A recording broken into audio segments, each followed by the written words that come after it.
নমস্কার। আজকের একটা দারুণ মজার রেসিপি নিয়ে আপনাদের কাছে চলে এসেছি।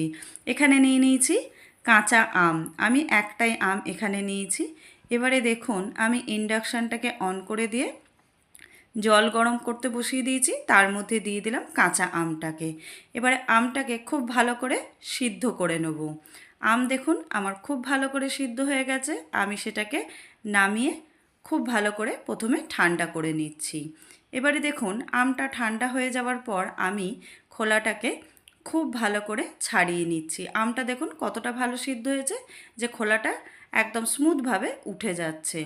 এবারে ছুরির সাহায্যে আমি আমের গায়ের শাঁসটাকে ছোট ছোট টুকরো করে কেটে নিচ্ছি। আপনারা চামচিরও ব্যবহার করতে পারেন ছুরির বদলে। পুরো শাঁসটাকে দেখুন আমার কাটা হয়ে গেছে। এবার আটিটাকে আমি ফেলে দেবো। এবারে শাঁসটাকে দিয়ে দিলাম আমি একটা মিক্সিং জারের মধ্যে। এবার একটা স্মুথ পেস্ট তৈরি করে নিয়েছি। এর মধ্যে দিয়ে দিলাম ফ্রেশ ক্রিম। এটা আমি আমুলের ফ্রেশ ক্রিম ব্যবহার করেছি। দিয়ে দিলাম গুঁড়ো দুধ আর দিয়ে দিলাম মিল্ক মেড।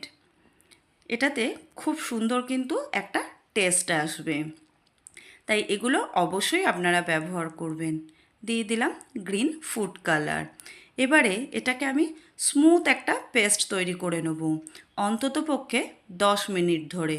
যত স্মুথ হবে তত কিন্তু রেসিপিটা টেস্টি হবে। এখানে দেখুন পেস্টটা একদম স্মুথ হয়ে গেছে। এবারে আমি এটাকে একটা কন্টেনারের মধ্যে ঢেলে নিচ্ছি। এখানে দেখুন পেস্টটা কতটা স্মুথ হয়েছে দেখেই আপনারা বুঝতে পারছেন। এবারে আমি কন্টেনারে ঢাকনাটাকে বন্ধ করে দিলাম। এবার এটাকে আমি ফ্রিজে রেখে দেবো সারা রাত ধরে। আপনারা চাইলে 8 ঘন্টাও ফ্রিজে রাখতে পারেন। সকালবেলা দেখুন খুলে বার করেছি, কেমন হয়েছে দেখেই বুঝতে পারছেন, দারুণ হয়েছে কিন্তু। এটা বানিয়েছি আজকের কাঁচা আম দিয়ে আইসক্রিম, যেটা গরমে খেতে লাগবে দুর্দান্ত। তাই আপনারা বাড়িতে অবশ্যই ট্রাই করবেন এই রেসিপিটা। যদি ভালো লাগে লাইক করবেন, শেয়ার করবেন আর কমেন্ট করে আমাকে জানাবেন রেসিপিটা আজকের কেমন হয়েছে।